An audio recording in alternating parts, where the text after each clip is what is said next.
Halo, selamat pagi semuanya. Di sini kita masuk pada materi jahit tindas. Ya, jahit tindas dari kata jahit dan tindas. Ya, ini ada beberapa contoh-contoh produk yang dibuat dengan jahit tindas. Ya, ini bisa kita lihat contoh-contohnya dalam kehidupan sehari-hari. Ini seperti bantal kursi tamu yang dibuat dengan menggunakan jahit tindas. Ya. Tas yang dibuat dengan jahit tindas. Nah, gini, kira-kira nanti gambaran umumnya seperti ini, cara menjahit. Ya, adapun kompetensi dasar pada jahit tindas ini, kita bagi itu di KD pengetahuan, memahami teknik, proses, alat, dan bahan jahit tindas. Ya, di keterampilannya nanti, ini mendemonstrasikan teknik, proses, alat, dan bahan jahit tindas. Dan indikator-indikator yang harus kita capai nanti di jahit tindas ini antara lain menjelaskan teknik, proses, alat, dan bahan jahit tindas. Ya. Yang kedua, merinci teknik, proses, alat, dan bahan jahit tindas. Di indikator keterampilannya ini mendemonstrasikan teknik, jadi bisa memperagakan langsung teknik, proses, alat, dan jahit tindas. Terus siswa harus mampu merancang teknik, proses, alat, dan bahan jahit tindas. Terus di tujuan pembelajaran, setelah mempelajari ini, siswa harus mampu menjelaskan teknik, proses, alat, dan bahan jahit tindas.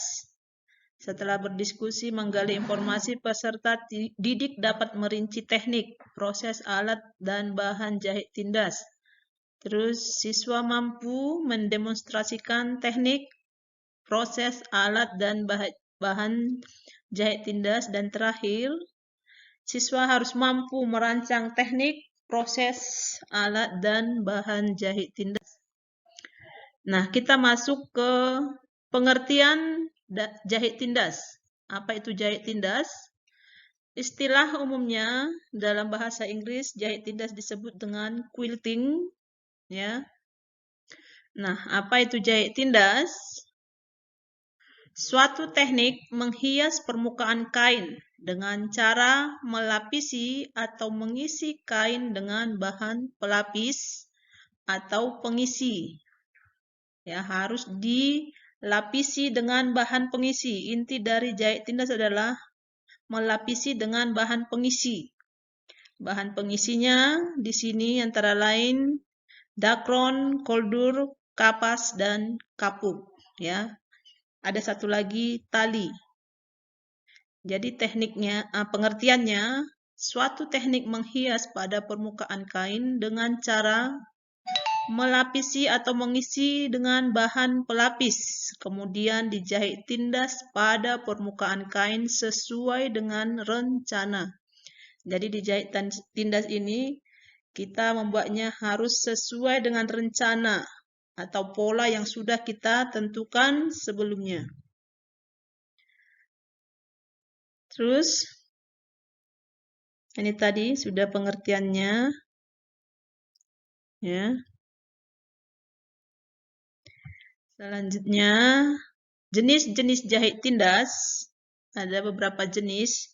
Nanti jenis-jenis jahit tindas ini kita bedakan sesuai dengan bahan pengisi yang kita gunakan. Tadi sudah disebutkan jahit tindas harus menggunakan bahan pengisi. Ya. Ini yang pertama jahit tindas pengisi lembaran atau disebut dengan wooded quilting. Apa itu jahit tindas pengisi lembaran? Nanti akan dijelaskan. Terus yang kedua, jahit tindas pengisi susulan atau disebut dengan padded atau stuffed quilting. Yang ketiga, jahit tindas pengisi tali atau cord quilting. Yang keempat, jahit tindas efek bayangan. Nanti di sini kita jelaskan lagi secara rinci satu persatu ya. Yang pertama tadi jahit tindas pengisi lembaran atau worded quilting.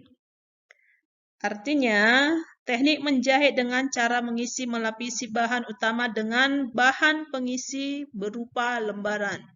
Jadi dijahit tindas pengisi lembaran, bahan pengisinya harus berupa lembaran. Nah, seperti ini dia. Apa aja bahan pengisi berupa lembaran itu? Ini busa lapis atau koldor. Terus selanjutnya dakron ya. Jadi ada dua bahan pengisi lembaran di sini yang ditunjukkan.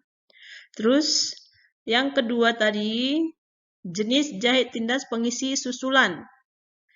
Kalau dibilang pengisi susulan berarti ada bahan isian yang disusulkan. Berarti ada bahan pengisi kedua.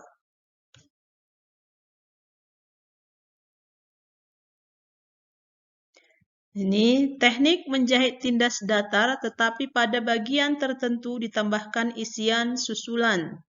Biasanya berupa busa atau dakron untuk mendapatkan kesan yang lebih menonjol. Jadi yang pertama sudah dibuat bahan pengisinya, supaya dia kesannya lebih menonjol, maka ditambahkan lagi pengisi susulan berikutnya. Katanya berupa dakron atau busa.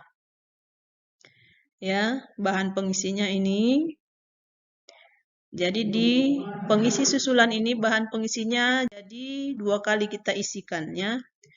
Nah, yang ketiga, bahan pengisi jahit tindas pengisi tali atau cord quilting. Kalau tadi pengisi lembaran, bahan pengisi berupa lembaran. Kalau di jahit tindas pengisi tali, bahan pengisinya berupa tali.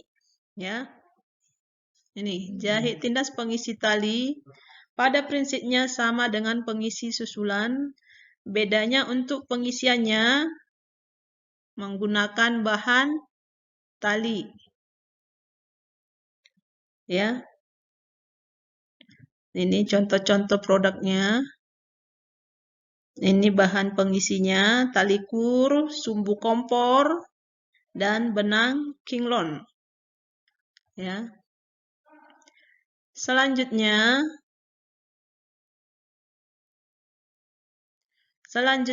ini jahit tindas efek bayangan. Ya. Apa itu jahit tindas efek bayangan? Gabungan dari semua jenis jahit tindas tadi, tapi pada bagian depan diberikan penambahan kain transparan yang mengkilat.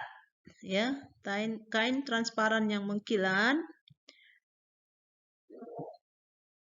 Kemudian ini sehingga didapatkan hasil jadi yang mempunyai efek bayangan. Jadi bayangan itu ditimbulkan dari kain transparan yang dibuat di bagian permukaan kain ya. Jadi jahit tindas efek bayangan, bayangannya itu didapatkan dari efek bahan mengkilat tadi yang dibuat pada permukaan kainnya ya. Nah, seperti ini dipakai kain organdi ya. Mungkin pernah kita lihat ini atau disebut juga dengan kain kaca.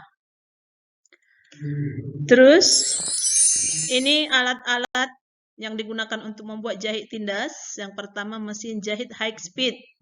Untuk membuat jahit lurus dengan kecepatan tinggi. Terus yang kedua, mesin jahit serbaguna atau mesin jahit zigzag. Untuk membuat lubang kancing, membuat hiasan sesuai dengan program yang ada pada mesin zigzag. Nah ini ya, fungsi mesin zigzag atau mesin serbaguna. Terus yang ketiga, mesin obras. Ya, untuk menjahit bagian pinggiran kain dan pinggiran jahitan agar serat kain tidak mudah lepas. Itu fungsi mesin obras. Yang ini mesin jahit manual ya. Terus yang kelima skoci, tempat spool atau kumparan. Terus ada spool, tadi induk skoci ini spool atau kumparannya untuk menggulung benang bagian bawah. Selanjutnya jarum tangan ini untuk menjahit dengan cara manual. Selanjutnya jarum mesin. Ini jarum mesin untuk menjahit dengan menggunakan mesin jahit. Seandainya kita menggunakan mesin jahit. Selanjutnya ada jarum pentul dan bantalan jarum. Ini jarum pentul ya sama bantalannya. Jadi jarum pentul ini nanti fungsinya sebagai bahan penyemat agar saat kita menjahit kain tidak bergerak. Terus ada gunting. Gunting juga ada banyak juga jenisnya. Ada gunting kain, gunting kertas, dan gunting benang. Jadi gunting nanti kita pakai sesuai dengan fungsi masing-masing.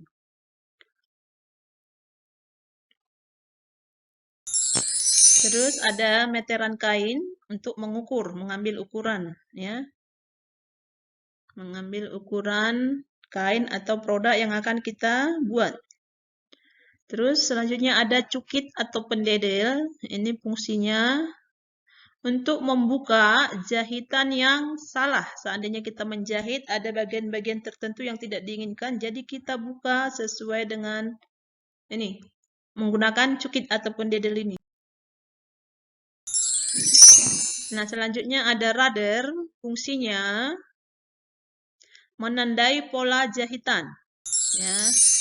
Nah, selanjutnya ada tudung jari, fungsinya melindungi jari saat menjahit dengan jarum tangan.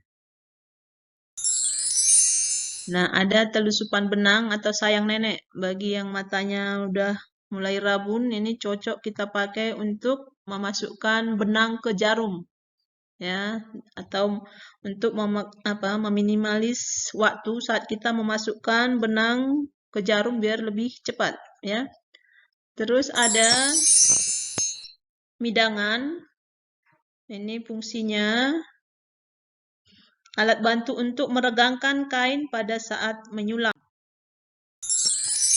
Nah, ada karbon jahit untuk menandai pola jahitan. Terus alat-alat gambar, fungsinya di sini untuk membuat desain. Karena semua produk yang kita buat harus dibuat sesuai dengan rencana atau desain yang sudah kita buat terlebih dahulu. Selanjutnya ada kapur jahit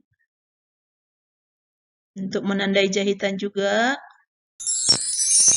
Setrika untuk menyetrika kain tentunya ya.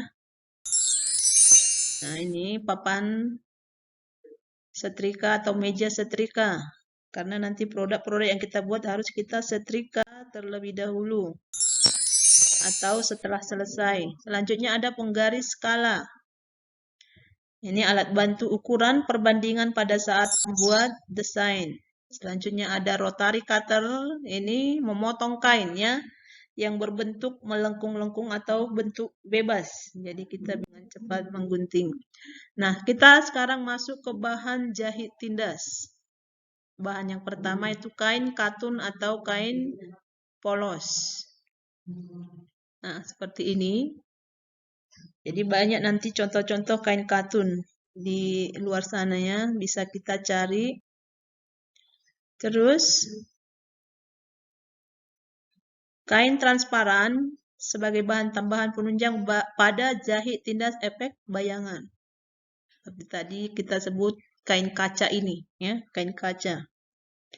Selanjutnya, yang ketiga ada kain belacu atau kain polos sebagai bahan dasar untuk membuat puring atau bahan lapis untuk produk yang kita buat. Terus selanjutnya ada kain asahi sebagai bahan puring atau bahan pelapis. Terus yang kelima ada kain bermotif untuk bahan dasar. Nih, jadi motifnya bebas nanti ya. Ini tali untuk bahan pengisi tali.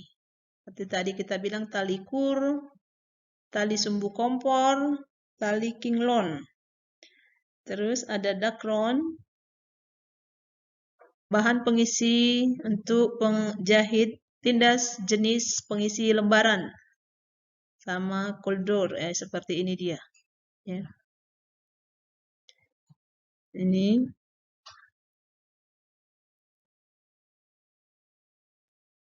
koldor, ini karton manila atau kertas roti untuk membuat pola. Terus ada benang jahit untuk menjahit ya saat proses menjahit. Terus ada benang sulam digunakan untuk hiasan atau variasi jahitan. Nah, ini banyak jenis warna-warnanya. Terus benang obras, benang untuk membuat menjahit pinggiran pada kain. Terus pengoperasian mesin jahit, mungkin bisa kita baca di sini. Ini dipasang dulu jarum mesin dan benangnya. Siapkan kain, potong menjadi bentuk kotak atau persegi panjang. Siapkan gunting, keperluan memotong benang. Letakkan dekat dengan posisi kita menjahit. Ya, jadi bisa kita praktekkan ini nanti saat kita sudah di bengkel atau sudah praktek. Terus periksa kelengkapan mesin jahit sebelum digunakan. Terus letakkan kain yang akan dijahit di bawah tangkai mesin dan turunkan tangkai mesin untuk menjepit kain pada meja mesin. Terus jalankan mesin perlahan-lahan. Ini nanti pelan-pelan akan kita praktekkan setelah kita praktek di bengkel ya. Nah, jika sudah terbiasa kita bisa berlatih menjahit kurva, lingkaran, segitiga, berbelok, dan lain-lain. Ini persiapan saat menggunakan mesin jahit high speed. Ini sama seperti tadi, hampir sama ya, karena mesinnya juga fungsinya sama. Pakailah pakaian kerja. Jadi kita nanti ada baju bengkel ya. Terus buka tutup mesin lipat, simpan dengan rapi, bersihkan, periksa keadaan mesin, bagian bodi, meja, dan kelengkapan mesin termasuk dinamo. Ini periksa mesin sebelum kita gunakan. Terus bersihkan tangan sebelum mulai kerja, letakkan alat tajam seperti gunting di kantong alat mesin. Ya. Aturlah posisi duduk, sikap badan tegak, berjalan dengan penuh konsentrasi, bekerja. Masukkan steker pada stop kontak karena mesin serbaguna biasanya langsung tersambung ke listrik ya. Masukkan stiker pada stop kontak. Terus perhatikan posisi kaki. Terus tekan tombol on untuk menyalakan dan tunggu beberapa detik, lalu tekan injak kaki dan mulai menjalankan mesin secara perlahan-lahan. Terus memulai jahitan, isilah spool, sesuaikan benang dengan keperluan, masukkan ke skoci, letakkan skoci ke rumah skoci, lalu pasang benang atas dan tariklah benang bawah, atur ketegangan benang dan kerapatan stikan yang dikehendaki. Terus yang kedua, dengan menekan tuas lutut, dengan cara menggeserkan lutut kita ke sebelah kanan, maka terangkatlah sepatu mesin. Terus ketiga, letakkan kain yang akan kita jahit, seperti pada langkah ke-11, buatlah setikan penguat pada awal jahitan. Nah ini nanti pelan-pelan akan kita ini mesin jahit zigzag. Ya, terus masih seperti tadi, terus memasang benang, ya. Ini cara memasang benang atau alat-alat pada mesin jahit zigzagnya. Nah, itulah alat-alatnya sama bahannya. Sekarang kita sudah masuk ke contoh-contoh produk jahit tindas. Ya, ini Ibu ambil dari beberapa sumber, udah ada disertakan di situ. Nah, ini jahit tindas yang diterapkan pada tas, ya. Ini tas laptop dengan menggunakan perca bahan batik. Ini kantongnya dibuat dengan jahit tindas. Ini hiasan dinding yang dibuat dengan jahit tindas juga. Oke, sekian pemaparan dari kami. Semoga bermanfaat. Sekian dan terima kasih.